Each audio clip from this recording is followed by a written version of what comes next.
Hi, my name is Adam Freeman. This is Comic Industry Insiders Live, where we dig deep into the comic book industry, into the people who know what's going on behind the scenes, and the people who keep your beloved comics industry alive. My co-host is this week Mr. Brian Garside at Managed Comics. Hello, friend. I feel like I've seen you more than I've seen my family in the last 7 days. I am absolutely certain that I have seen you more than I've seen my family in the last 7 days. For those of you who are either new here or did not make it out to Glendale this week, we did just finish up the 2025 annual meeting of ComicsPro, the only trade organization for comic book retailers in Glendale, California. And Brian and I both were there for, I was there for like a full week, man. You were real close, right? I billed an extra, I took a red eye home on Saturday night. So mistakes were made. And I thought I'd have an extra day to recuperate. And I did not. It just sucked even more. Yeah. No, I get that. I spent most of yesterday asleep. It was, almost enough. Our co-host Steph Girk, who's usually or was here last week and hopefully will be here next week, was not able to join us this week, but we do have some panelists. I will tell you the truth. This show could get messy. We had a whole show planned. We had a lineup. We had beats that we were going to hit. We had people we were going to interview. We have a really pretty slide deck this time. Like very beautiful slide deck that Brian. Now, the good news is that Brian and I are here and the slide deck is here. Everybody else is going to come in. That's all you need. That's right. So we do have some secret surprise guests who I would love to tell you about, but I'm not certain they're going to show. So we'll see how this goes. We're going to keep them a secret. As we are starting to filter this through, though, I would love it if you're watching this and you see a little comment screen. We would love it if you kind of sound off. Tell us that you're watching. Well, thanks, Chuck. Tell us that you're watching. Tell us what part of the comic book industry you fill in. Even if you're just a fan, we want to hear from who we are. Consider this the part of the panel when everybody says, "All right, put up your hand if you're a comics retailer. Put up your hand if you're a publisher." Like, give us a chance to see who you are and kind of, what part of our little I don't know, giant mecha robot that you take up. So there you go.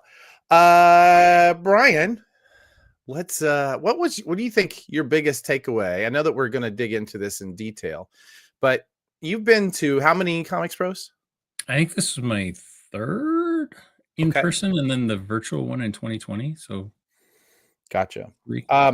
I don't know. I don't know how many they have been. I'll be honest. I need to go back and see what year ComicsPro was founded, but I was a comic book retailer that year and did not. I mean, I wish I could say I was a founding member. I really do. I regret that so deeply but I was in on the first year and I was at the first annual meeting. And I believe I've been to every annual meeting except last year's. So I can tell you, I've got some perspective on what those meetings were like. But I guess you're still fairly new to that meeting. What would you think overall? How do you feel the theme of that was? Of this last year? Yeah. It was oddly optimistic, which like in the midst of the total chaos we find ourselves, that's cool. It was also like, I don't think I'd seen as many meetings happening as I had this year. Like just all kinds of meetings. I was part of some, I was not part of some, but there was business happening all around us. Maybe it was just that I was more tuned into it, but it was felt different. I think it's some of that. I think it's not until you get called into some of those meetings that you realize what that looks like, when people are going off into a meeting. I will tell you, just statistically speaking, I know that there were somewhere in the neighborhood of 160 retailers. I'm told by a friend of mine who went through and did the math that those 160 retailers represented about 70 different shops. And I know that there was at least 160, if not more, publishers, vendors, people who are attached, right, to comics people. So I'm one of those few that don't really fit the Venn diagram of what that, and so are you. Yeah. And so like we were the other half. So it was like well over 300 people in there, but like only half of them were really comics retailers. And of them, it's actually, most of them were extras. So not extras, like they were more than one person came in from a shop. Yeah. So I could see how that would be a lot of that, like meeting and networking. I know that I did. I spent most of my time, in meetings, right? I just went from one to the next, and that really got a chance to get a good view, I think, overall of where the comic books industry is, where we're heading, and why people are optimistic. I would say I think that this was the first time where I was talking to so many different retailers who were saying, business is actually really good. Like I'm like, well, why is that? Why is that a problem? Yeah, well, business is actually really good because I don't know if it's just me, but like I'm here. They like maybe, but I'm like really afraid of things like tariffs and what happens when Diamond actually goes bankrupt and I was able to say to them, well, I can tell you why I'm not worried about X, Y, and Z. I was able to do that, but I did see that same thing. There was this cautious optimism from nearly everyone I spoke to. Yeah, it's like it's never been harder, but it's never also been, I think, more exciting in some ways, and also, yeah, like just more interesting. Like there's different stuff to be thinking about all the time, and Yeah, it's like forward thinking. You're usually so caught up in the grind of week to week that you don't think about what the future looks like. But when you have no choice but to think about the future, you suddenly start thinking about the future and what that looks like. So yeah. yeah, it's been really interesting. Yeah, that's very good. Here, I'm gonna pull this one up. Let me see if I know how to do this. There we go. Jason, that's Jason Strong at Stronghold Collectibles, saying the business is very good and he's very nervous. Right? That's just it. Why are we so nervous that things are going well? Yeah, Because we know how bad they could be. I think really is what it comes to. Jason is a great example of kind of the new model of retailer that I've been talking about for a while, who they started out online and then they built a brick and mortar over time. And like they built that audience beforehand, which I think is super key, today to be able to have a sustainable comic store. And they're doing awesome in their location. Big fan.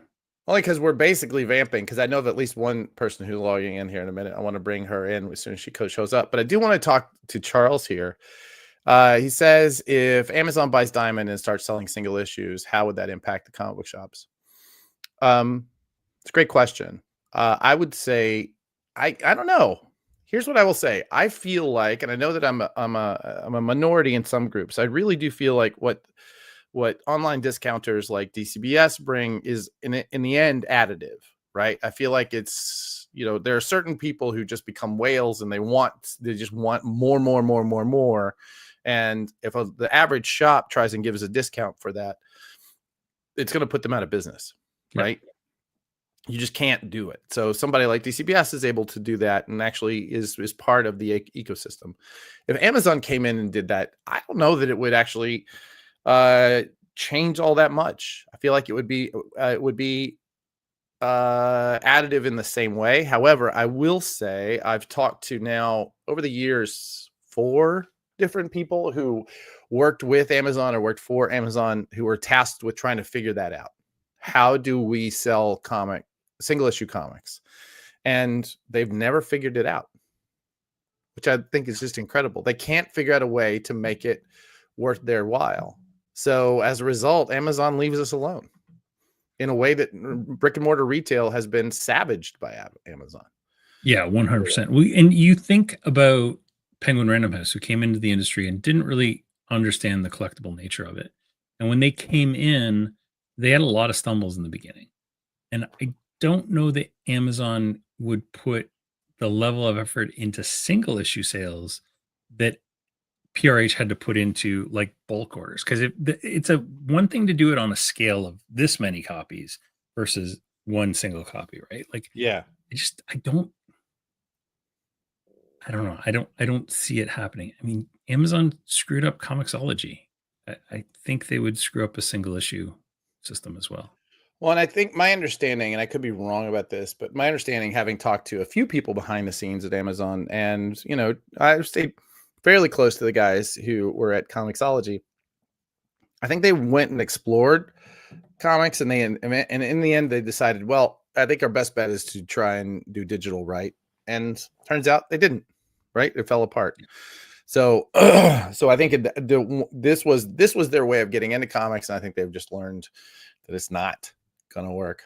So, yeah, the DCBS argument has always been an interesting one to me, because I don't think that audience is like, I think if DCBS just disappeared tomorrow, with Thanos snap and it vanishes, you don't suddenly see all those people come back to comic stores. I think the vast majority of them just disappear from the ecosystem. yeah. And I use Comixology as the example because everybody all along was saying, oh, day and date digital is killing us. Day and date digital essentially evaporated because it's so hard to buy from Amazon Kindle today. Yeah. I don't think we saw a massive uptake of digital people going back to physical. So they're almost two different audiences. I think there's some of that, but also I think that during the period where Comixology specifically, I won't even speak to Amazon, but during the period where Comixology was really growing, we also saw really great growth of the single issues in the stores. So I do think there's a little bit of that newsstand effect that happens. I think that's part of why we really do need a healthy digital platform, because we haven't really had one in a long time. And it really has been since like just after Amazon bought Comixology. There hasn't really been a healthy ecosystem. So I don't know. I'm obviously of two minds. On the one hand, we do want to protect the comic shops, but on the other hand, we also need discoverability, and it's really difficult for many people to find that kind of discoverability just in their daily lives. We don't shop in the same way we used to.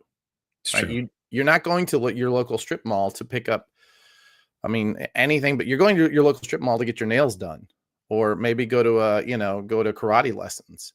Yeah. More experiential stuff. Yeah, exactly. And so you don't really go shopping anymore in the same way that we used to. So the discoverability is a problem if it's not out there somewhere. There's another reason why I think it's really wonderful that DC is doing these big mass market programs where they push their books into, like, their secondary sales books into places like Walmart and Target.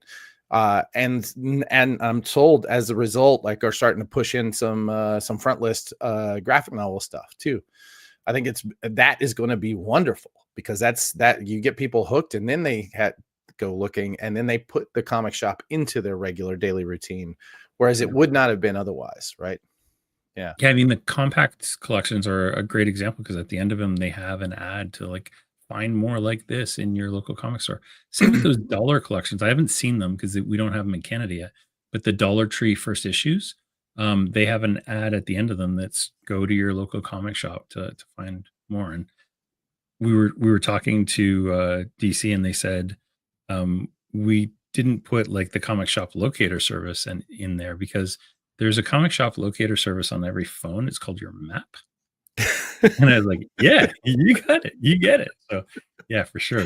There's I have my pet theory about comic shop locator service. I feel like it could be something of value. I think if it was handled properly, but on the list of projects I'd love to tackle, that one seems to come in at the bottom end of that list. Yeah, what you need is another project. I think it's really what is. Yeah, I know. I'm a bit lazy these days. Let's give some shout outs to Ed Greenberg, who from LA, who is here. He was an excellent host all week and showing us around his lovely city. Did you get a chance to go out to his farm? I did not, but I did drive in his truck. So I feel like I was kind of almost at the farm. I got you. He's a wonderful driver too. And as a control freak, normally I don't say that about people. So there you go. Mr. Norman Osborne says, hi, Jeremy here. I own and operate Galactic Greg's in Valparaiso, Indiana. Turned 35 years old this coming May. And they're a comic hub store. Good to see you guys. Excellent. My old alma mater. And we've got Zen, who's a comic book editor and production designer. Its wife will tell us otherwise if it is driving. I actually met Zen. Here's the interesting. I met Zen at the Bad Idea Party at ComicsPro for the first time this year. I've been seeing him online everywhere. And the thing that I immediately, I'm like, why do I recognize you? And I realized he looks just like his profile. He has a little illustration of himself, like legitimately. It's so lifelike. It's as though he's there with us. So anyway, that's true. Well, you know what, man? We're gonna run through. We're burning through some time here. Do you want to bring up your slides? Maybe we can just jump right into the meat of this. And I don't know if I have that power, producer Kyle. Oh, look at! I did it! I did it with magic. Yeah. So yeah, I guess we're officially calling this Comic Industry Insiders Live. Yeah, is that all right? That sounds good. I like it. It's a good name. All right, cool. Yeah. So the rundown. What we're going to talk about. We're going to talk a little bit about the annual meeting recap. We're going to talk about some of the big announcements, some big surprises, things that happened that the news didn't cover, and a little bit of our own projects and promotions that we did. We're going to talk about some of those. Yeah, you bet. And then our big kind of highlight is the retailer go bag that Joe Murray created a blog post that we posted on Comet, and I kind of reposted it on my own site. And it just really goes down kind of what retailers need to be thinking about as we go through this period of transition. And I think it's a really good list. And I think it's super important that everybody read it, understand it, and, do what you can on it. Awesome. Yeah. Well, before we dig into that, thank you so much for getting that together. I did want to bring in our first guest for this show, if you don't mind. Do it. He is someone who people like me have often said might be the smartest retailer in comics these days. He has a chain of shops in and around the Baltimore and Virginia area. My understanding, he's even spreading out from there as well. Friends and neighbors, I'd love to bring into the chat Mr. Steve Anderson of Third Eye Comics. What up, buddy? Hey, what's going on, Adam? How you doing? I'm good, brother. Thank you for joining us. I know that you have a very, very busy day, and I definitely appreciate you dropping by. No, I'm stoked. Thanks for inviting me. I apologize for being late. Oh, not at all. Not at all. I know a lot of what we're talking about today is what happened at ComicsPro. So I'd love to hear from somebody who's actually spent the week selling comics. How are things, man? Are you? They're good. I know nothing about ComicsPro. I'm sorry, you guys. I was hoping you could catch me up. Okay, we'll get into it. No, I mean, they're good, man. People are pumped about the DC Marvel announcement. I think that's gonna be great. I'm excited about it. I think it's gonna do really well. And yeah, I mean, like things are good. People are excited.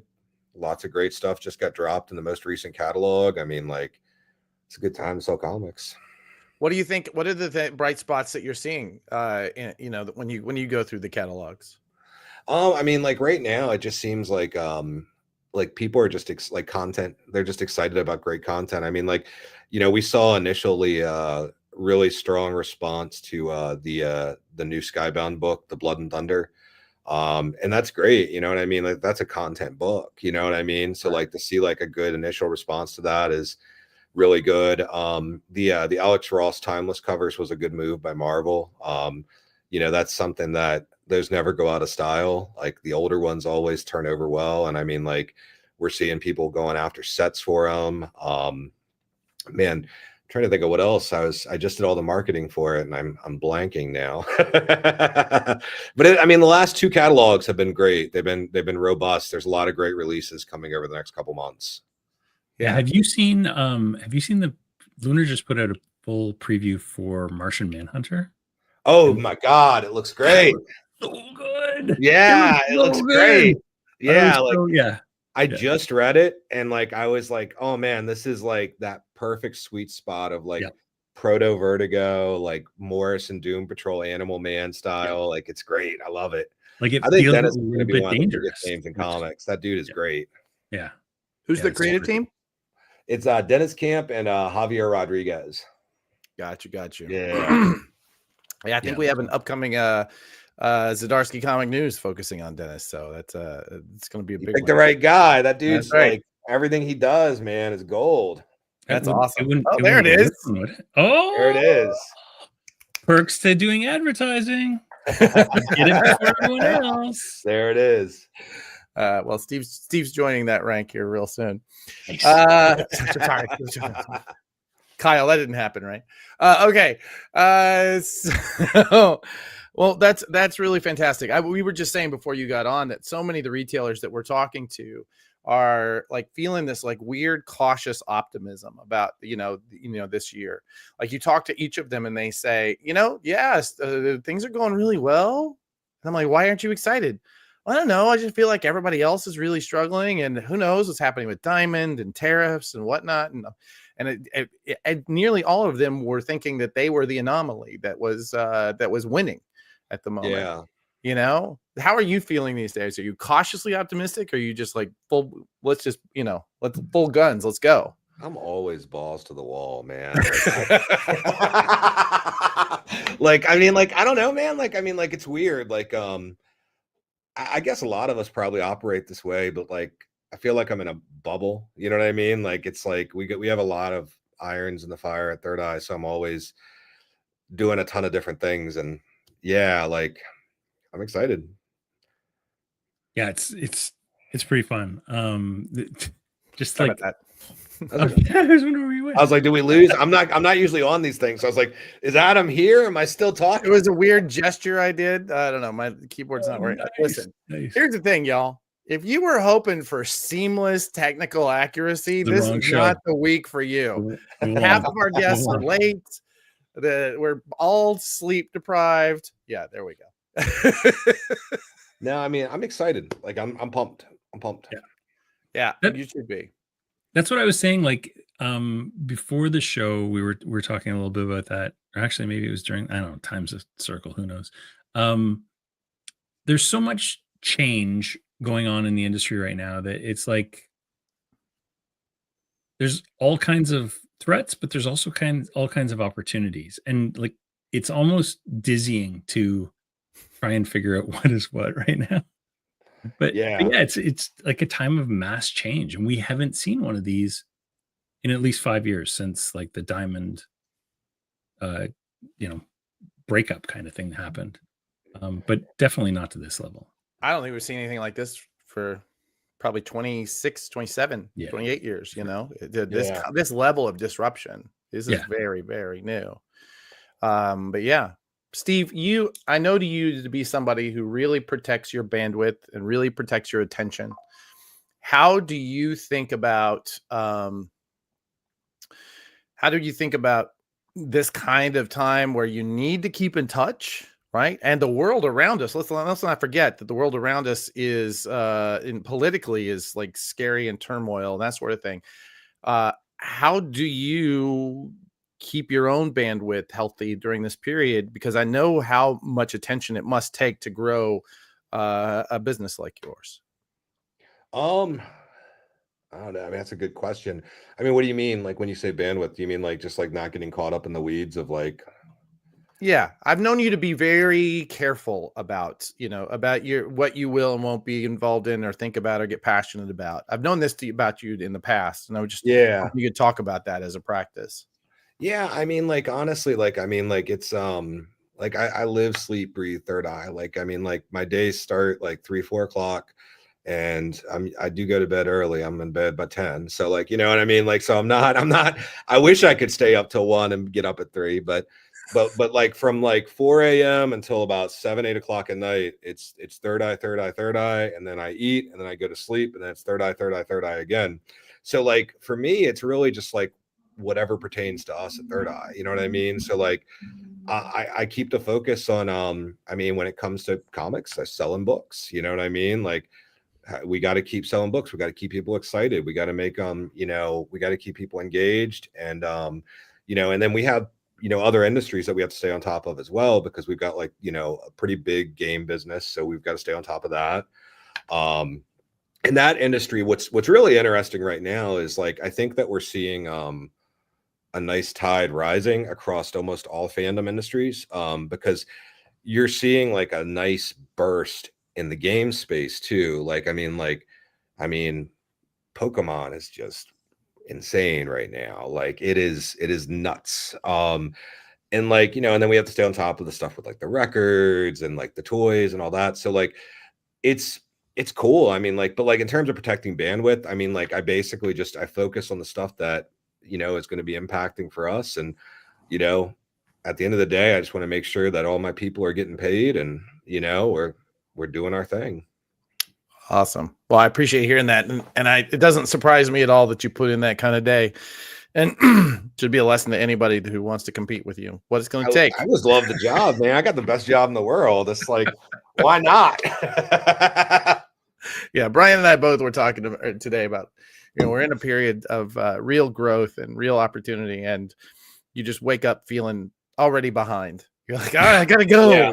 Yeah. Well, I mean, I'm not gonna lie. Like, I mean, it's definitely more challenging, like, than it was, say, 10 years ago. I mean, like, you know, like things move faster. I mean, like even without the distribution split, like, you know, like information travels fast, you know, product data travels fast. Covers are getting announced, you know, you have to be so quick to be able to jump on it to make sure that you're not missing those opportunities, you know? Yeah, I get that. Absolutely. Awesome. Well, Brian, let's run into it. I mean, I especially do want to hear your voice on some of the stuff that, since you were stepping away from it while we were deep in the weeds. So let's jump into our first item on our agenda there. Sure thing. Let's just jump to. So yeah, ComicsPro, the annual meeting was in Glendale, California this year from February 20th to 22nd. I think I got in on like the Monday, which I don't even know what day that would be, but yeah. We had all our retailers and partner publishers and distributors there, just kind of all talking, and there were roundtables and exhibitor booths, and yeah, it's like a whirlwind 3 days. You are doing something constantly. Some really, really big major announcements.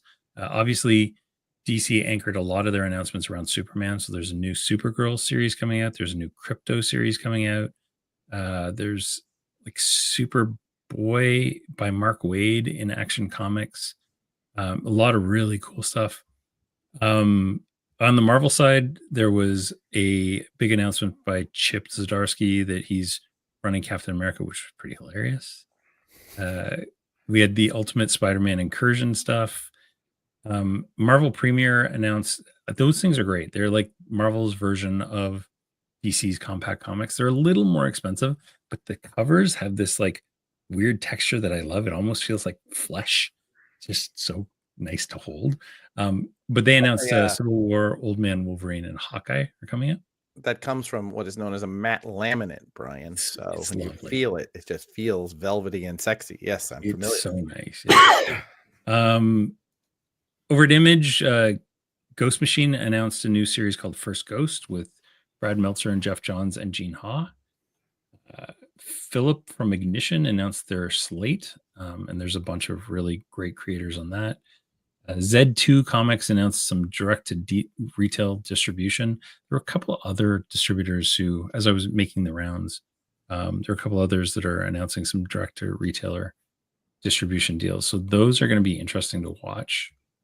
And then, of course, we had the big Marvel and DC announcement that it looks like it's going to be a 2-issue Marvel DC crossover. One of them will be produced and featuring, like, kind of focused on Marvel. The other one is produced and featuring DC creatives kind of thing. And they're expecting that in late 2025, early 2026. I think you looked at me, Adam, and said, we're going to make so much money this year as an industry. There's just going to be so much money that comes in this year. I think there's, I mean, don't get me wrong. There are other years where everybody is really focusing in on more creator-owned stuff. And I know that, like, you know, the Ignition guys have their own creator line. Obviously, Image is creator-owned. There are definitely those years, but these big tent poles, like, you know, new Batman #1, a Marvel versus DC, or whatever that ends up being, like, those things are like, those are the things that put butts in seats. Yeah, absolutely. You know, they give you a chance to sell everything else. I am just going from my experience. Steve, you would know better than I. No, you're dead right. I mean, like that's love it. Like that's great. Is That's there great. anything that we talked about? I mean, that you like hit your radar over this week that you didn't that we didn't hit on this slide that you picked up? No, I mean, I think you guys hit all the big stuff. I mean, like chip on cap is a big deal. I mean, like that's gonna do great. He's always delivers, and like the man just makes evergreen after evergreen. So like that's awesome. No, I mean like you guys hit it. But yeah, Batman #1 and a Marvel versus DC crossover. I mean, like you said it best. I mean, it's gonna bring a lot of people in. Yeah. Yeah. Also, I want to say one of my favorite, and we're doing 2 in roundups, is Judy from Bink. She's the heart of our comics industry now. She's incredible. She's the best human being. Yeah. Judy, we love you. We love you. Okay, great. Sorry. Anyway. Oh man, I didn't even realize that Judy was here. Yeah, we just fangirl all over Judy. Yeah, and that Batman #1 by Matt Fraction and George Jimenez, that looks amazing. Launching after the 6 issues of Hush, which I think start in like 3 weeks. So yeah, it's going to be here before you know it. Yeah. Adam, you want to talk a little bit about Future Is? I would love to. I've been working on this project now for 2 years. This is the company called Black Hills Information Security, as a cybersecurity firm, massive scope. And they have this man right here that you see, Jason Blanchard, who is their head of marketing. He came to me 2 years ago and said, "Hey, we want to make some comic books." And I went, "Okay, I'll help out if I can."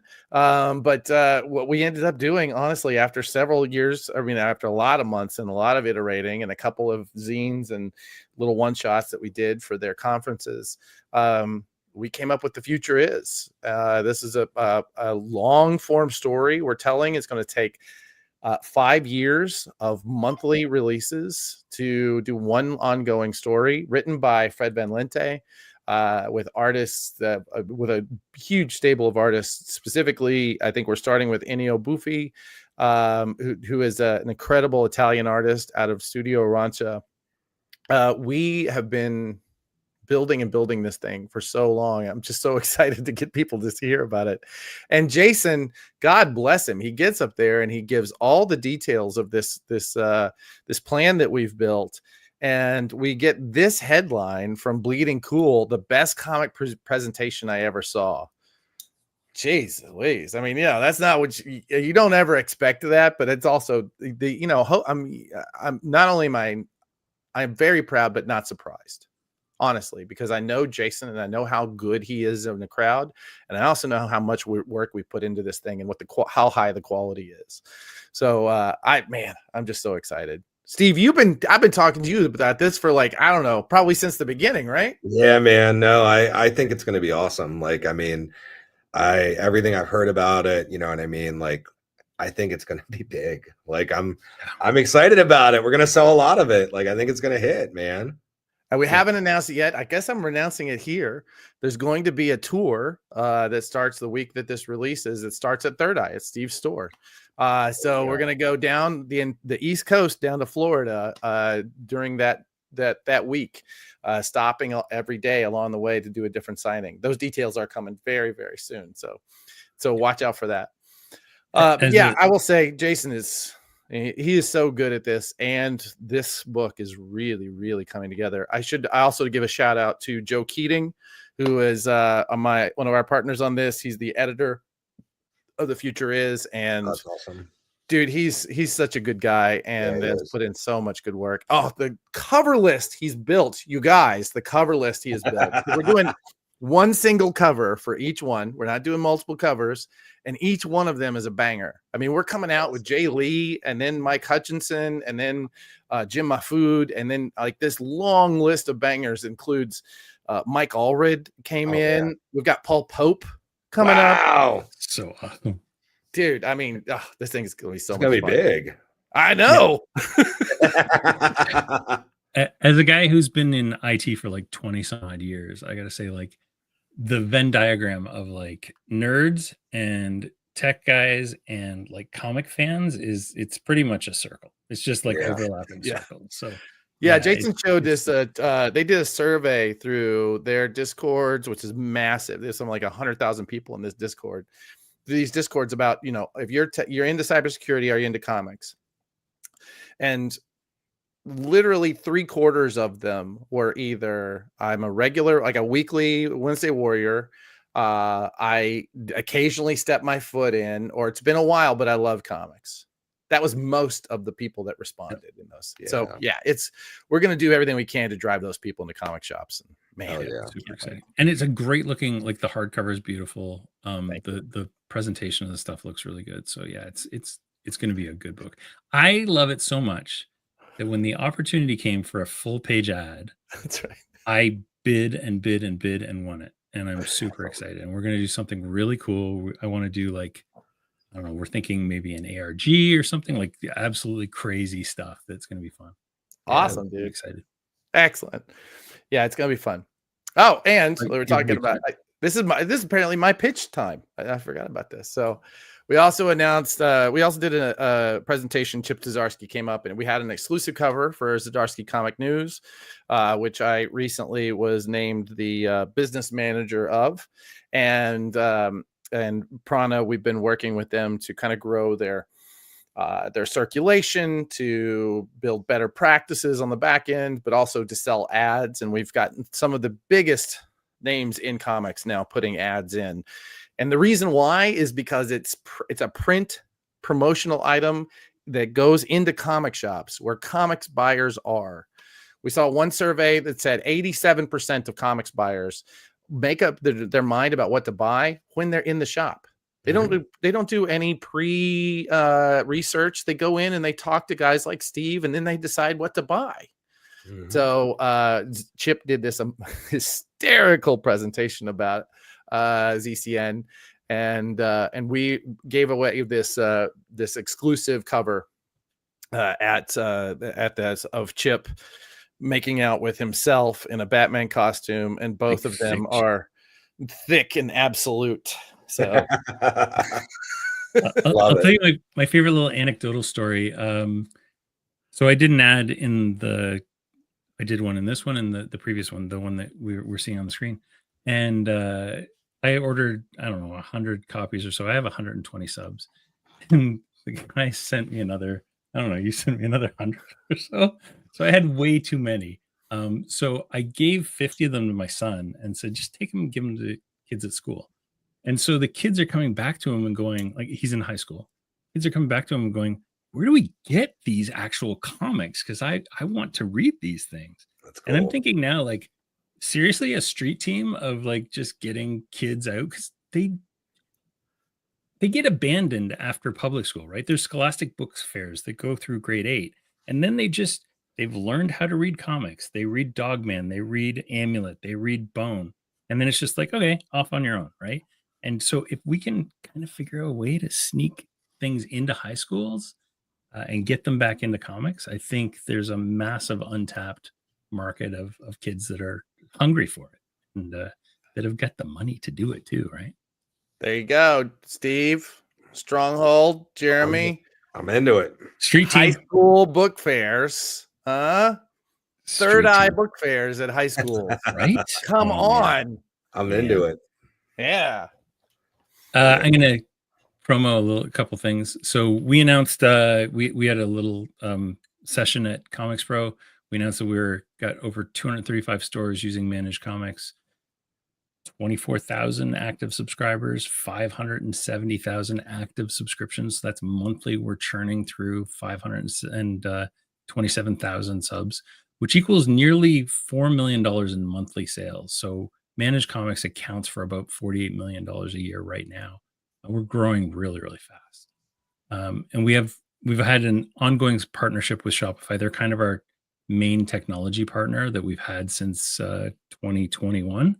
But we just signed a new partnership with Lightspeed to do a lot more POS stuff. And we've got other POS vendors like Mage Store and PHP POS, I think they're called. So we're working on kind of integrating with more technology people, because that's the stuff I'm not interested in doing. I'm interested in like selling more comics and building the tools that help sell more comics. So yeah, it's pretty exciting, pretty interesting, and yeah. I think I saw Steve's eyebrow go up. You're a Lightspeed store, right, Steve? We're a Shopify store. I need to talk to you, Brian. Yeah, I think we chatted at one point. Yeah. We're in the process of doing multi-store, and we'll have that ready in a couple weeks. So yeah, we should definitely chat. Like, because like I'm definitely interested in, like, if you guys layer into Shopify, that's nice. 100%. Yeah, we rely on them wholeheartedly. All right, enough of my Lightspeed store. Then we went to Shopify. Well, there you go. Steve's got you covered either way. Yeah. Oh, yes. So this is my opportunity to do a quick ad read. I think that was what it says in the rundown, as though I had time to write something. This is but that I did want to take a moment to talk about something we talked about at Brian's during Brian's presentation at ComicsPro. We talked about the Prana bestseller list. This is something we've been building, cooperating with Brian and bringing in data now from all different sectors of the industry. We're going to be building the best possible look at what the comics industry is doing on a day-to-day basis, and really bringing back the bestseller lists that we've all had up until very recently. Really, right up until COVID, we had these bestseller lists that were, I'll be honest, never 100% accurate. Anytime that you were working in publishing and you knew what your book sold and you saw it on the list, it was never 100%.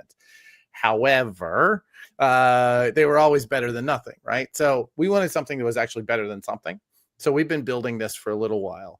We dropped this into our newsletter once a month. It was scheduled to go out last week and I got real close, but next month is actually going to be it. So you should head to our website, pranadm.com. There's a spot where you can go ahead and subscribe to our next newsletter, which will be going out on Thursday. And Brian, if you want to go back to that chart, I can show you really quickly. This is one of the things that we're tracking. This is the fan confidence rating. It's specifically designed to show you how single issue comics are performing in comic shops. The way we get to this rating, and I've been told that I keep glossing over this, so I'm going to go into detail. And if either of you have any questions, I should work it out, maybe what I'm doing wrong. But is we take subscriptions, so that when you go in and say I want Captain America, I want Chip Zdarsky and Captain America in my pull box, the guy goes in and he creates a subscription using his Managed Comics or other system, or you say to him, I want the Chip nude variant of Captain America. I'm not saying they're going to do that. Everyone does. I think they should. That becomes a pre-order, like he's ordering you a specific one. So we take those two numbers, the subscriptions plus the pre-orders, and we average them out against each individual shop that's reporting. Right now, that number is somewhere in the neighborhood of 230, something along those lines. So what we end up with is this rating. And this rating is specifically designed to show how things are performing month to month in the comic shops, how single issues are. So did everybody, Brian and Steve, if you guys understood all of that, I want to move on. So what we're seeing with this chart is the top end. We have never seen, but in the last 2 years, we have not seen that kind of interest in single issue comics from comics fans. And we're seeing like this dip that we always get. It happens January, February sales always happens exactly the same time, because basically Marvel and DC just kind of go, oh, we're going to take a break, and they don't put out as much product. That dip was lower than we've seen in many years. So what we're seeing is this overall rise of interest from fans in single issue comics. Now, this is fascinating. Thank you. What I will say is, I'm writing up an open letter that's going to go in our next newsletter, where I'm basically saying that this data is that what this is showing us is that we've never seen this much interest. And we're going to start seeing a lowering in the number of titles, because there are going to be a number of publishers who go out of business because Diamond, suck them into the void along with them by not being able to pay or keeping their inventory or whatever. And we're going to see people just use this opportunity to kind of check out and be done. Like maybe they just have not been succeeding and they want to use this as an opportunity to step away. So as a result of increasing interest and lowering options, lowering titles, I think we're in for a ride. I think 2025 is just going to be in a year of explosive growth. So, Steve, you're looking at this data, I think, for the first time. Yeah. What's your gut reaction here? It's interesting. Like the dips. Like we're like, you know what I mean? It looks like there's always like you've got one right around the summer and then that one right around the fall. And the one around the fall is kind of always expected, you know what I mean? Yep. But the one in the summer is interesting. Yeah, and we really didn't start seeing these big climbs until you started seeing the ultimate line come back out and the absolute line come back out. Like we can correlate these to some of those big releases. And I should note that this is one of the things that we're working on is trying to get this to be a little bit clearer. Is this information we're getting is on pre-orders. So therefore, when you see that January at the end, that's for product that's not shipping until March. So we're looking at pre-orders. That makes sense. That makes sense. That makes sense. We're gonna have a killer March too. Yeah, that makes perfect sense. Yeah. So yeah, this is cool. This is really cool. What's interesting from a publisher perspective is when they start to see this stuff, they can see there's massive opportunities in November, December to start, ramping stuff up. And the other big thing that we want to eventually get to is the ability to actually affect these numbers. So we have the opportunity to be able to say, like, okay, your sub numbers are this now, but between now and FOC, you need to move those numbers because sales numbers just tell you the story after the fact. Yep. There's an opportunity to change that story in the middle of there. So I think it's super exciting and super. How often are you going to be putting this out, Adam? Well, right now we've been doing this monthly through our newsletter. Okay. We're also putting out the bestseller lists for the pre-orders specifically. So we're seeing the top 100 sales and then the top indie, what we call this indie 25, right? So anybody who's not in the big three. And we've been putting that out now for a few months. Our goal moving forward this year is, I've been saying this out loud, but because I really think that we need to come together and pull this off, is to have a critical mass of retailers like yourself. We now have Mr. Norman Osborne, whose name I can't remember. We're pulling this data from Brian's managed comics system right now. We're adding in the data from Comic Shop Assistant very soon, and we have a number of really large retailers who have agreed to be and some smaller ones. Jeremy, thank you. We had a range of retailers agree to contribute their data. We're building this back end system for that now. Once we have that in place, our goal is to work with publishers to bring their data in once a month. And we will have to be very careful about, how we deal with that. It's very proprietary for both sides. So we're having to build very secure systems to handle this. And once we have a critical mass of the publishers, and the retailers really, then we're going to feel confident in giving bestseller estimated sales data, right? This one's selling 50,000 units. This one's selling 200,000 units. This one's selling 3,000 units. I think we're going to get there inside of this year. I feel pretty confident based on the response that we've gotten so far, that we are really close to being able to crack that. Yeah, if I was a publisher, which I'm definitely not, but if I was and I specialized in creator owned or something that needs a little bit more room to breathe, I'd be looking at this and I'd be gaming out those dips. 100%. And that's a big part of what those of us in publishing who have seen the back end have been doing all these years, is saying when is the best time to launch. That's why you see so many spring launches, right? Yeah. We're about to go into the launch season where March through May, you're going to see most of the launches. It's because we know we're coming out of this sort of doldrums time in January, February. So I would love to, before we finish this up, I'd love to bring in our next guest if we can. Kyle, can you bring up El Presidente, Mr. Joe Murray? Joe, thank you for coming in, man. I know that this was a tough for you, your scheduling wise, and I appreciate you dropping in. No worries.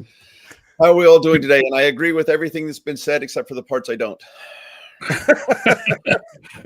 Like Joe walking literally into frame. That was amazing. Yes. Yeah. So, yeah. Unless you plan to repeat everything that you've already said. So. Oh, yeah, no, it's all right.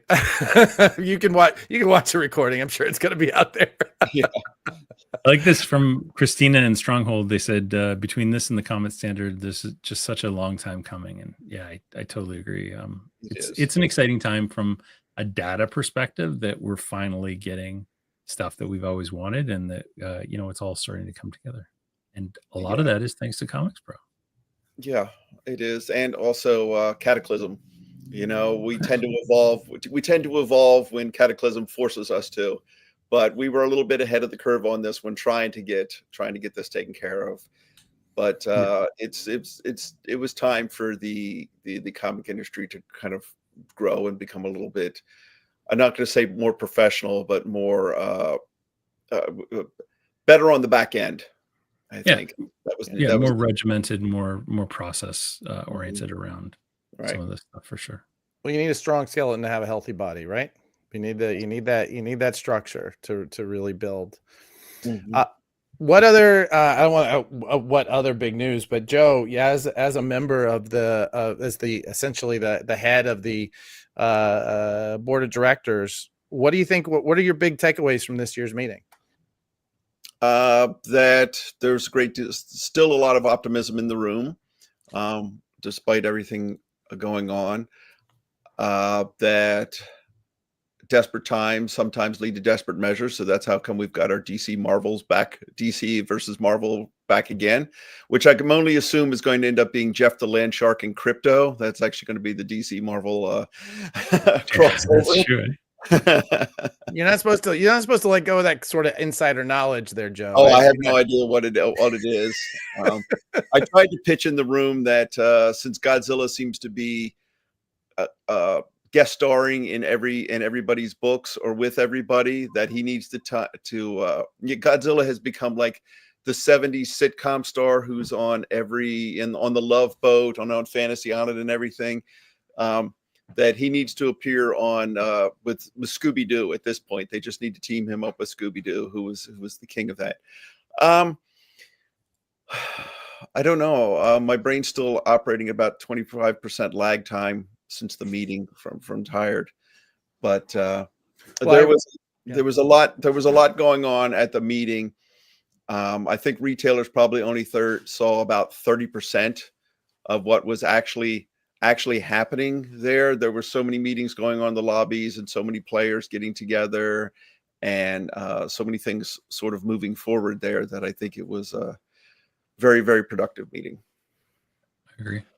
Yeah, we were just talking about how once you've learned to see what it looks like when people are going into and out of a meeting, it becomes obvious that there's a whole undercurrent of what stuff going on that you're not seeing.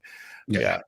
For a meeting where you're mostly just supposed to just be sitting and listening to presentations, I took a look at my health app, and I actually put in 20 miles of walking over the course of those 2 days, running back and forth between here and there.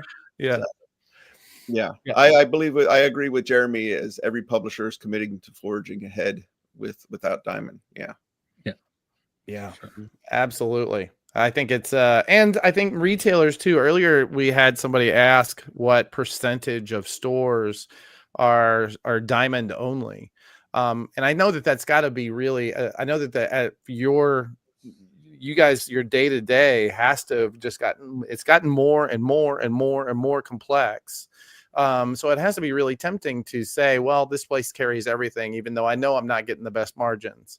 Do you have a sense? I mean, obviously they have to order DC from Lunar, but I mean, some stopped doing it. And actually, the only one I can think of who announced that they weren't going to carry DC anymore is out of business. So, well, that tell you.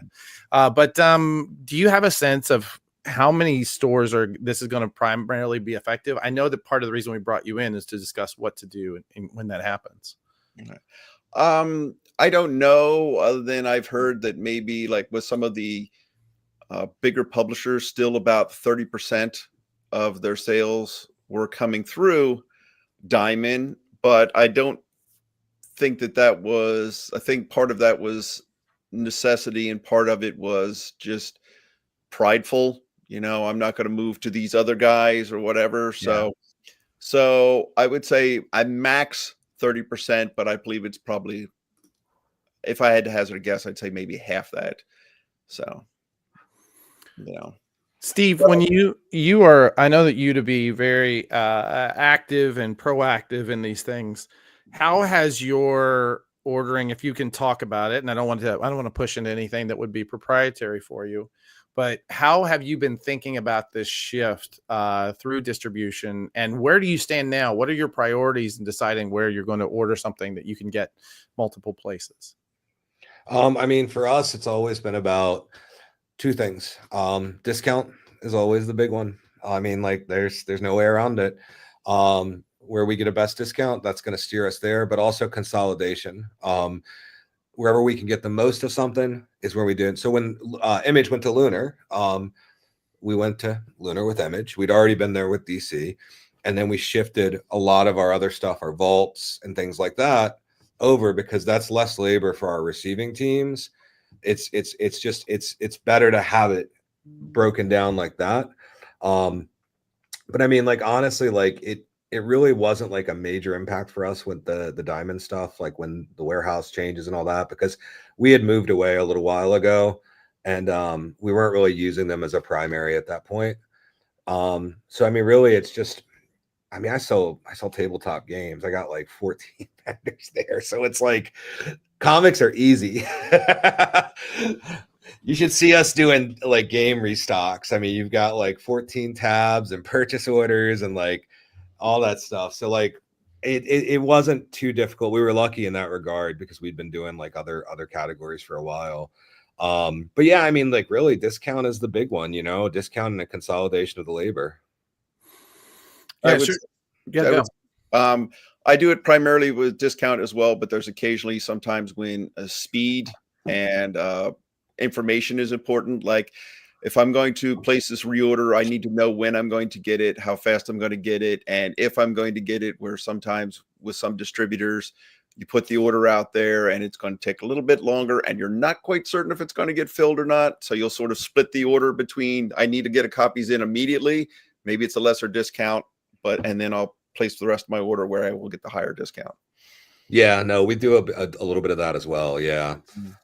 And the math's even more confusing because you got to count shipping into your margins too. And sometimes that is the make or break, right? Like sometimes it's crazy up here in Canada, the difference between free shipping and not free shipping.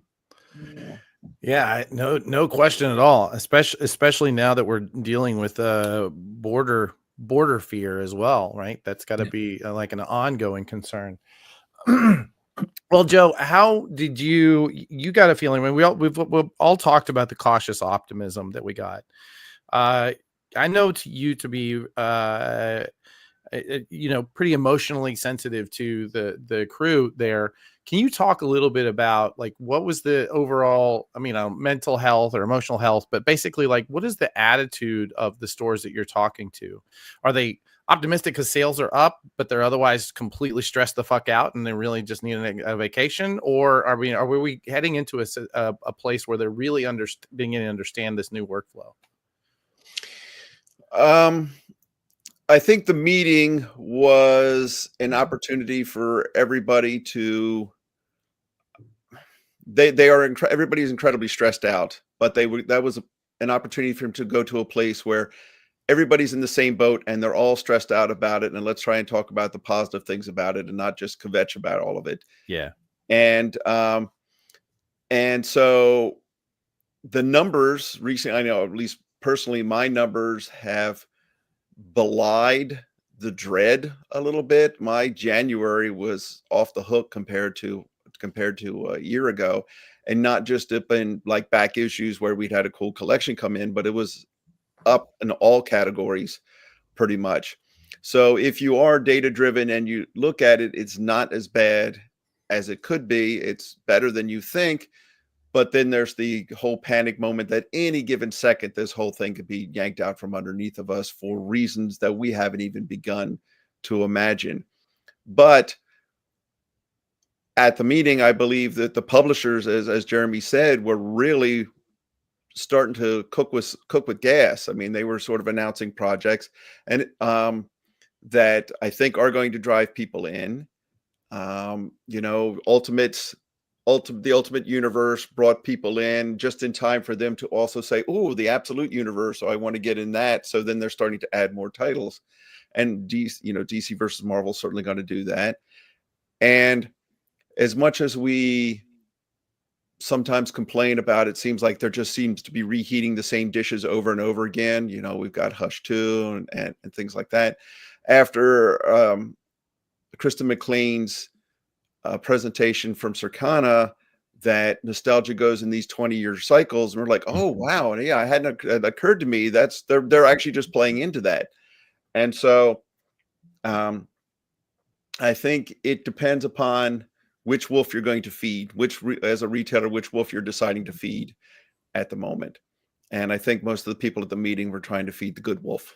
So I love that. Well, speaking of the good wolf, I am going to ask producer Kyle to pull me and Steve off here for a little bit, because I know that Brian, you and Joe both have worked quite a bit on this retailer go bag. I mean, we're coming up on a time where we know for certain Diamond will not be here anymore, right? They're good one way or another. Something is going to shift. So what I loved about what Joe did, and then Brian, you did such a great job of talking to him, is how do you prepare for what seems to be inevitable now? So I'm going to step away and let you guys go through this really fantastic presentation. Wow. All I did is stand on the shoulders of giants and, put something on the web that I saw somewhere else. And all I thought I was doing was just answering a Facebook post.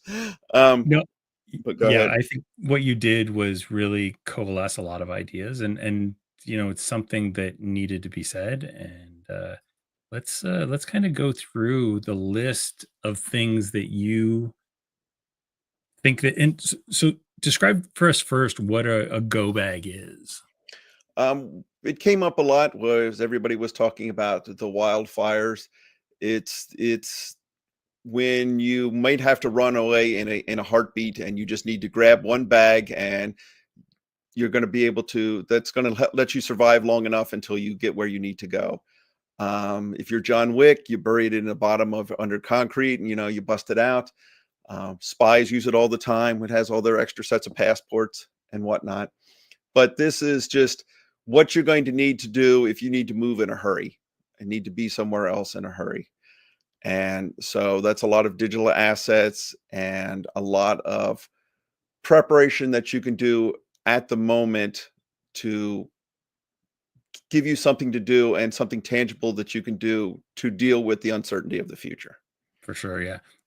Folks, you should probably write this down, but you can also go to commentstandard.com, and it's like the latest news article there. But basically, let's walk through kind of step by step. We're gonna start out with know your numbers. Do you remember what that? Yes. With know your numbers, I believe, is about making sure that you have all of your billing and your invoicing ready, because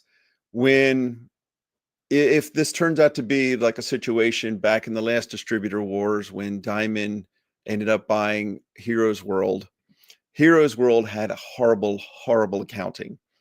And when you're Diamond's trying to get those bills paid, whatever you owe to Heroes World, there was a lot of bills you had to dispute. So you need to make sure you know what you owe, what invoices are outstanding, what credits you are due, and to have all of that information and as much documentation about that as possible in case things go odd, because this might not necessarily be the people from Diamond or the credit analysts that you've had for all these years at Diamond handling this. This could be some court appointed, who knows what it is, who's going to try to send some guys from the union to take you out for a walk on the pier for a bill that you have long since paid. Yeah. So that is important to have as much of that stuff together as you can. So I think that's basically know your numbers. Yeah, for sure. So make sure you've got printouts of all your invoices. Make sure you have tracked those to the payments and get those things all, like I after this, I made a folder and put all that stuff in there, and I'm tracking it all. And next we see track your orders. So with that, to make sure that you're regularly downloading what you have on order with Diamond, because in the event, and this actually was very important as I was doing FOC yesterday, stuff is moving back and forth all over the place. So you need to know what is on order with whom. When you, I think this week, some Mad Cave stuff, Mad Cave Free Comic Book Day books, and I forget who else was. There's a bunch of alt stuff that has been resolicited 3 times and then got resolicited again. Yeah, that's appearing on Lunar or somewhere else, or Boom, at the moment. So you need to know what orders are still outstanding with whom, what orders you can cancel, what orders you can move, and everything. And you're going to need to know down the line if Diamond just disappears and you have orders with companies that are not being carried elsewhere. You're going to need to be able to notify your customers, or to seek that stuff somewhere else. And you want to make sure you have logged who these items go to. Perhaps if you're with Comic Suite, I don't know exactly how Comic Suite works, but if suddenly gone, do you have that information to know who that item is going to go to? So 100%. That kind of ties into securing your subscription data. Right. Exactly. You want to make sure that if you are with Comic Suite and they don't get there's no support for it anymore, or you haven't signed on with Managed Comics yet to adapt to that RMH plugin or something which you spoke of. I missed part of that, but there's going to be knowledge gaps in there, and you're going to make sure that you have some backup records. So I mean, basically it's the same as if there was a freak lightning bolt that destroyed your computer. You need to have some way of backing up what items people are subscribed to, so that you can recreate that stuff and get rolling as fast as possible. 100%. I mean, just a good rule of thumb is that people should have backups of all of their Comic Suite is a perfect example that needs backups, and those backups should be offsite too. So if something, God forbid, happened to your store, it's so easy to store stuff in Google Drive these days, or just a physical drive that you throw in your pocket and take home with you. Just get it out of the store in case anything happens. Yeah, I have a good IT guy, and he is very paranoid about this. So aside from the cloud backup that my point of sale system already does every night, there's also a backup being done to one of my drives, and then a couple times a week I am supposed to transfer those copies over into a separate external drive, which is unplugged. So if anything gets ransomwared, I have like 4 different potential places to get it from. For sure. Yeah, that totally makes sense. Moving on to printing critical documents. I'm not entirely certain of what that is, but I think it's really about having hard copies or digital PDFs of things like customer orders or subscriptions and special deliveries, to make sure that you have those in case something happens with your digital version. So it's just a third layer of backup. I think it makes a ton of sense as well. Yeah, and especially if you need it for invoicing or billing purposes, or whatever kinds of credits and stuff you have. Yeah, for sure. Diversifying your suppliers, so make sure you've got PRH and Lunar and every other account that you can. And not just for comics, but for comic supplies. If you were getting your comic supplies from Diamond, as Judy says, also your insurance records, definitely. Oh, well, and also printing critical documents also includes things like you should take a video or pictures around your store every couple of weeks, Insurance. especially if you have big collections of comics. And if you sell items on consignment, you need to have records of those regularly, because if something goes pear-shaped, there's a limit to how much your insurance is going to pay for other people's property, and you need to be aware of that. If you're robbed or anything, you need to know where stuff was, what stuff was taken, what was hit. And if you don't necessarily have to have the most detailed record of it, but if the insurance guy goes, okay, yeah, you did have a fixture and you did have a whole bunch of these kinds of books over here, they're going to tend to believe you more than if you just say, yeah, this was my collection of Renoirs and this was my fancy wine collection here that happened to be in the comic shop at the moment. Unless you got pictures of that, they're not going to believe it. Yeah, absolutely. Diversifying your suppliers means, Brainy says, can we really diversify them? Absolutely. And you need to set up those accounts now and not in 2 months. It takes a month or two to go through things. You're doing credit checks. It can take a couple months for all that stuff to go through. When I set up my PRH account, and like, I'm Brian Garside, who like knows all these people. It took me a good month and a half to get things going and running. So you got to make sure that you do that and get it done soon. And if you're going to do a Funko or you're going to do Wizards of the Coast, you've got to get all those things set up. Some of those have requirements of your actual physical store. Like, you can't order from Upper Deck unless you have verified that your store looks a certain way. So get that stuff done. Yeah, and Universal has a whole list of requirements. Absolutely, yeah. And so, but as I said, with supplies, if you get them from Diamond, and then I don't know how Gerber's going to be distributing right now. Do you have an account with BCW, Ultra Pro? Who are you going to get them from? Yeah, and some of those guys are already being affected by tariffs too, because if their supplies are being created in China, like built in China, they're already subjected to an extra 10% tariff. So we're seeing that kind of hit everybody as well. So you got to plan for that, because you're also going to, I mean, especially during COVID, supply prices went crazy. So you needed as many sources as possible in order to just price them against each other.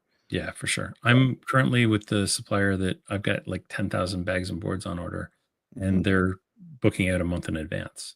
So, and the reason I use them is because they're an hour away, so I can pick them up and save some shipping. And supplies are heavy. Plan for exclusive titles. I think that is you're going to have to build in and figure out the cost of. So say at the moment right now with Dynamite still exclusive at Diamond, I have to factor in the shipping cost. I have to factor in the time. I have to factor in that it is the only place I can get them from. So you have to make arrangements in how important are those titles necessarily going to be to your bottom line. Yeah. So just because you have carried them in the past, sometimes you've got to make a hard decision and look at it and go, okay, maybe this does work, maybe this doesn't work, or maybe in order for this to work, I need to find ways to sell many more of this title. If I can't hit the certain threshold, then this no longer becomes viable. For sure. And stock up if there's certain high performing Diamond titles that you need to have in stock. Now's the time to get them. Yeah, that's what I've been doing. The nostalgia titles from Dynamite, like Space Ghost and Thundercats and things like that, I'm loading up on those trades, because if it takes 3 to 6 months, possibly, if we remember the move of Image from Diamond to Lunar, the backstock of that was did not go as smoothly as certain parties hoped. So you needed to make sure you had a deep enough stock to carry you through that time. Yep. Building a financial cushion, so line of credit, emergency fund, get that stuff in place. Could become better to have and not need than need and not have. Yeah. We could see some cash flow issues as products might take longer to come out, as we see that whole kind of movement around the different distributors. So keep that in mind as well.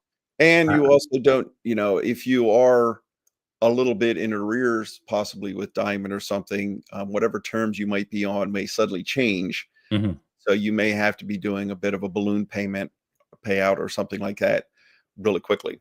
And you also don't know if with a new distributor, there may be COD terms or something else, or you may have to be buying deeper than you normally expect for a longer tail. So a lot of things could go wrong. So to make sure you have a financial cushion. And also if the opportunity for some amazing back issue collection comes in, you want to be able to pull the trigger on that. For sure. And there could be like liquidation things that happen, Oh, you know, yeah. as all this happens. Like there may be amazing opportunities to stock up on stuff at pennies on the dollar as this process goes through. Which brings us to streamlining your inventory. Yeah. Buy more stuff and also streamline your inventory. Well, I mean, to build that financial cushion, if now's not the time to be sitting on inventory out of FOMO, thinking, oh, well, I might not, I paid this much for it, but I don't want to sell it. I don't want to put it on sale because maybe down the line I'll be able to get full price. If it's been sitting around, it is just a paperweight that you are still paying rent and taxes on. Get it out on the shelf, turn it over, turn it into cash. Cash in hand is worth better than something you might get down the line. So dust out all those corners and get that stuff out on the floor somehow. For sure. Strengthen publisher and distributor relationships. Your sales reps are invaluable resources. So make sure that you are actually speaking to them. A lot of them will offer, previews calls, catalog calls, help you form lists. If somebody comes up to you and says, I'm looking for middle grade books about soccer or something, I have no idea exactly how to do that. But if you contact your Scholastic rep or your PRH rep or something, they can get these lists. They have access to back end stuff that we do not have. And so a lot of time your sales reps can save your tail. And also I found that I tend to listen to them. I've actually changed my inventory stocking policies based on some suggestions and programs that they have offered. And I've gone deeper on some books and found out, wow, I can move this in a much faster velocity than I have previously been restocking this. So, and they've suggested some things that never occurred to me before that are doing really well and getting me into other lines. And also, if the distributors are having a few little hiccups at the moment, being able to speak to the publisher and having somebody at the publisher you can speak to and say, hey, I'm having this issue, that gets you another advocate for getting your problem fixed. For sure. Yeah. Keep those contacts strong. That's why ComicsPro is so great, because you can get to actually meet the publishers and, have a face to a name is really important. Yes, absolutely. A lot of us didn't necessarily realize we could just pick up the phone or type in an email, or when I started, send a fax to get this information. But you really can, and ComicsPro is sort of a shortcut to establishing that relationship. For sure. Which brings us to leaning on the retailer network, ComicsPro and groups and forums. Get in there and get involved. Absolutely. Whatever problem you're having is probably not unique, and somebody else has already been working on it or trying to solve it, so you don't have to reinvent the wheel all the time. And as you look at what other people are doing in their stores and everything, there's just so much stuff you can homage from them for your own store. Yeah, 100%. And last but not least, stay agile, especially in this time right now. It's going to be super important to be agile and be ready for whatever happens and adapt to those things quickly. And I think the most important part of staying agile is not being so tied to the past. This is the way it's been done. Why can't it be done this way? Yeah, it's going to be done something new. You have to adapt, or you either have to drive the struggle bus or get run over by the struggle bus. For sure. Yeah. You can't say that this is the way it's always been done when we're in brand new times, right? Like the world has changed dramatically in the last 5 years and is about to undergo a seismic shift. So the way we've always done it just ain't going to work anymore. And we've got to adapt for sure. Jeremy, I did use carrier pigeons, but I stayed agile and pivoted once they got completely wiped out. So now I use burrows. people Pony Express on burros. Oh, that's good. That's innovative. You're very disruptive. Brady says that he can't recommend enough on joining ComicsPro and attending the ComicsPro annual meeting. Yeah. I think it's one of the most important things I do every year, personally. And it also gives you a, following the holidays when there's really not a lot going on or whatever, you get in a little bit of a slump and a little bit of a funk, and it just really re-energizes you and taps you into something else. 100%. It really does. I think the fact that you guys put it into the end of that little slump that we all have in January, February.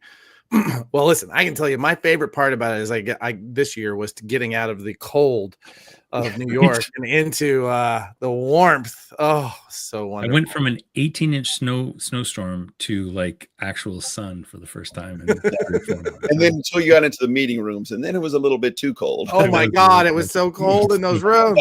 It was like being home.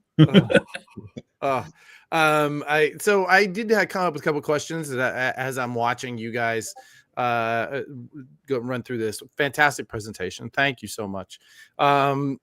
Before I jump into my questions, I did want to poke everybody who is watching this. If you can just drop in your questions now. What have we not covered? Is there anything about the ComicsPro meeting that you want to hear about? Think about distribution that we haven't covered. We're talking a lot about a time of real big disruption, and I'm sure many of you have questions. And if we don't have the answers, if the people in this room don't have the answers, we know who to ask.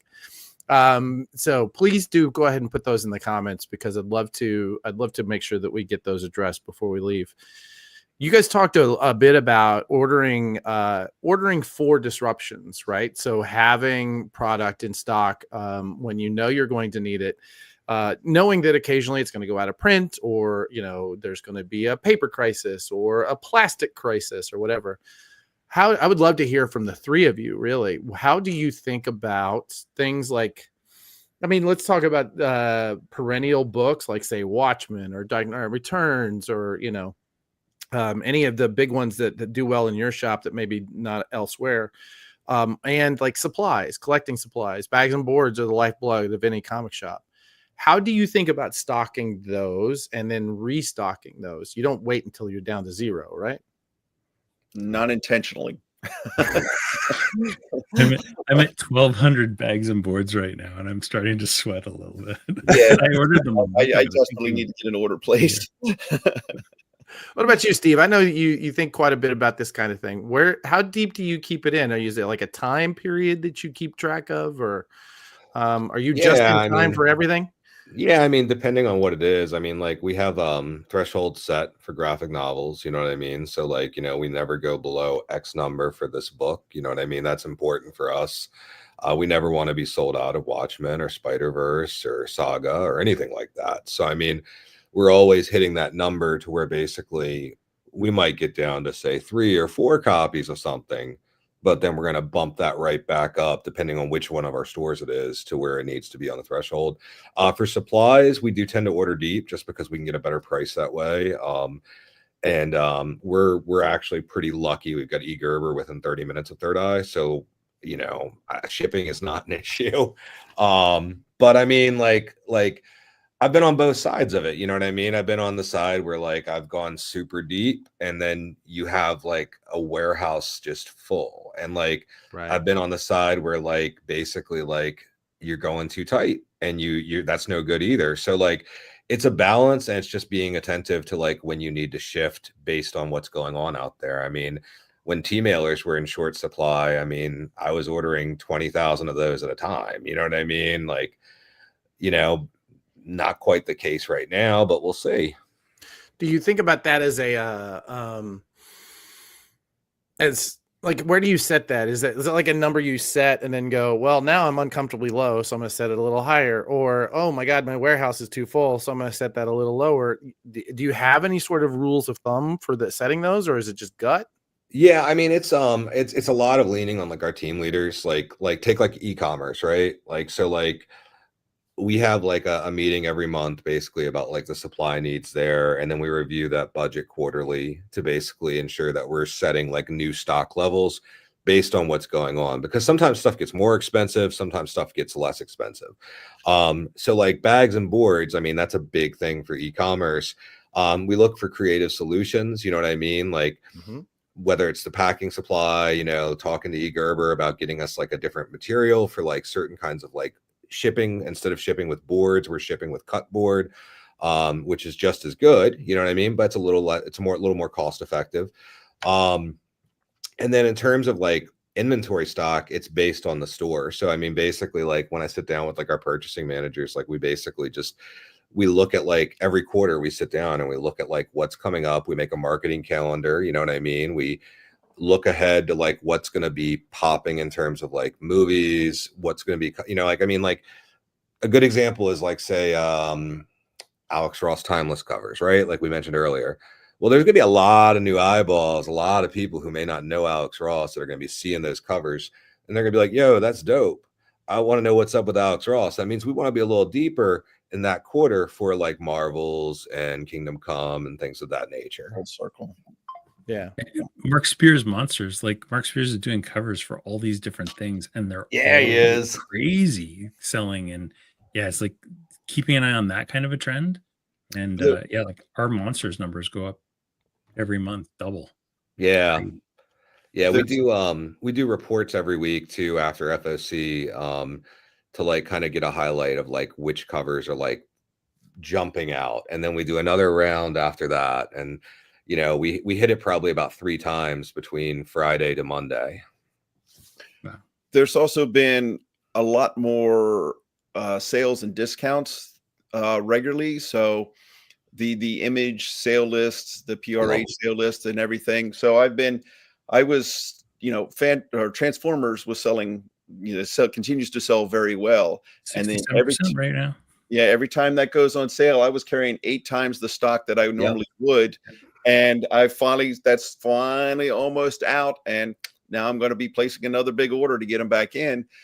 And it's also helped with the inventory for, I don't tend to gamble on like $60 hardcovers or omnibuses for image or things like that.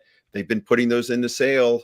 Get it. All right, I'll buy it at this price, because if I just sell one, I've carried it, or I've ordered a few of them, and they turn. And so it's allowing me to experiment a lot with my inventory levels and inventory mixes by just monitoring these sales. And there's a whole bunch following this ComicsPro meeting that I need to get to during this course of this week to take advantage of, to, you know, try to plan ahead for some disruptions. Yeah, I'm sure. All right, the only other piece that came out of that was for me when you guys were talking about establishing a buffer. It's one of those things I was recently last year actually. I was talking to this guy who had a massive company, and he was waiting on a big investment, and he'd been waiting this way these things are, and he was having trouble covering payroll. He's like, and I can't get a line of credit. I was like, yeah, and it just surprised me that the guy like this, who understood the mechanics of this, had not set up that line of credit before. So I would say, and you know, I've got 3 really well-established business people on this call, and I hope you guys will back me up. Is that the time to ask for better terms with your vendors, the time to ask for lines of credit, the times for setting those kinds of pieces up is when business is good. Yes, absolutely. And when you don't need them is the most important time to be setting all that stuff up. And when your sales were a little bit better, so when they do the formula for how big your credit line is, you know, they don't bother to check on that a little bit later on when there's a decline in sales. Yeah. Well, there you go. Nick Barucci, talk about a serious business person, man. He shows up and he's absolutely right. You ask for them when you don't need them. So thanks for dropping by, Nick. We're going to need to have you on this show at some point, buddy. Would enjoy hearing your take on how things are going. So awesome. Well, I think we're getting close to wrapping up. Any other big learnings in the last little bit, or any predictions for how we're looking? Knowing, I'm sorry, too shy. I'm sorry. When Nick Barucci says he's too shy for anything, it takes a minute to keep going. I tried to say the same thing. Yeah, good luck with that. But yeah, so any big learnings, any big predictions, anything else that we can kind of use to kind of give everybody a path towards, what seems to be just a monster year coming for us. Let's go around the room. Brian, you are my lucky co-host here. What do you think? You came out of this charged up. I know that to be true. Yeah, I mean, the stuff that Joe talked about, specifically around like backing up your data and making sure you've got good backups of everything, it's just good practice to get in the habit of. But I think it's super, super important that you make sure that all that stuff is taken care of now. Because if you take care of the basics, the harder stuff becomes easier, right? So just make sure you've got that kind of stuff taken care of. But look at opportunities. There's going to be so many opportunities in the next little while. Get that war chest ready to work for you, because things are going to be remaindered. Stuff is going to get cheap, and he who has their checkbook out first is going to win when it comes to that stuff, because it's going to disappear super fast. So get ready. Yeah. I shouldn't have told anyone that. Wait, re-rack all that. I'm going to take it all back. You shouldn't spend any money. Save it all for a rainy day. Joe, there's a few people we need to be quicker on the draw in this industry that just scoop everything up. So you need to be ready. Yep. 100%. Yeah, if you stay ready, you ain't got to get ready, right? Right. Joe, big learnings, big things you're looking forward to. Yeah, the more you make the routine, the more you go ahead and prepare. Like the asteroid that's going to take us out, we can't even see right yet. We don't even know what that's going to be. But I just want to say that if it hits, I want to say that I have presented the absolute best version of my store, the absolute best version of my business that I could possibly do. So all of the things that you could be doing to prepare for all of this disruption and coping with this disruption, no matter what scenario it turns out, you're going to be in the best shape you can possibly be. So you prepare for the worst, and then when the best happens, you're going to be in such a place to capitalize on it. Yeah. So. I will say, if I have any prediction about that, is when the asteroid hits, Joe Murray's going to be standing there going, Steve, what about you? Just be excited. This is going to be a good year. There's so much good product coming out. Yes. People are coming back in. The generation that's aging in is content heavy, which that's the best thing for comic book shops, because we can sell so much back catalog. Like, that's what we want. You know what I mean? So like, just be excited. Don't get too caught up in all the worrying about it. Just, that book looks fucking cool. Sell it. 100%. Dude, I don't think I can actually get any better than that. So I'm just going to say thank you. Thank you to all three of you on this, what I hope to be our yes, absolutely, Kyle, that we all speak together with one voice, and it scares the negativity away. That's 100% true, man. Get excited, because it's going to be a year. Hey, baby. I love this, man. It was going to be so much fun. Thank you guys. I hope to be the messiest show we ever put out, because we're all so exhausted from that week, and didn't send anybody login instructions until like an hour before. But we wanted to definitely say thank you for making the time. You guys all have run amazing businesses, and we want to make sure that you're out there doing it, and hopefully sharing with our audience, who can hopefully take it and make it stronger. My name is Adam Freeman. I run Prana Direct Market Solutions and Comic Industry Insiders, a podcast that's available on YouTube and on all your podcasting platforms. My co-host Brian here runs Managed Comics, and that he and his buddies do a thing called Data Bros. You should definitely check that out. It's a whole lot of fun. Joe Murray, a ComicsPro, and Captain Blue Hen. If you're not a member of ComicsPro, what are you even doing with yourself? Your mother and I are very disappointed in you. Very. Yes, exactly. We're members. That's right, baby. And our boy Steve Anderson here runs Third Eye Comics and Collectibles. I think I got that right. Third Eye Comics, just Third Eye, Third Eye Comics. That's what else do you need? What else do you need? Truly, thank you so much for coming in. Producer Kyle, say goodnight and get us out of here, will you?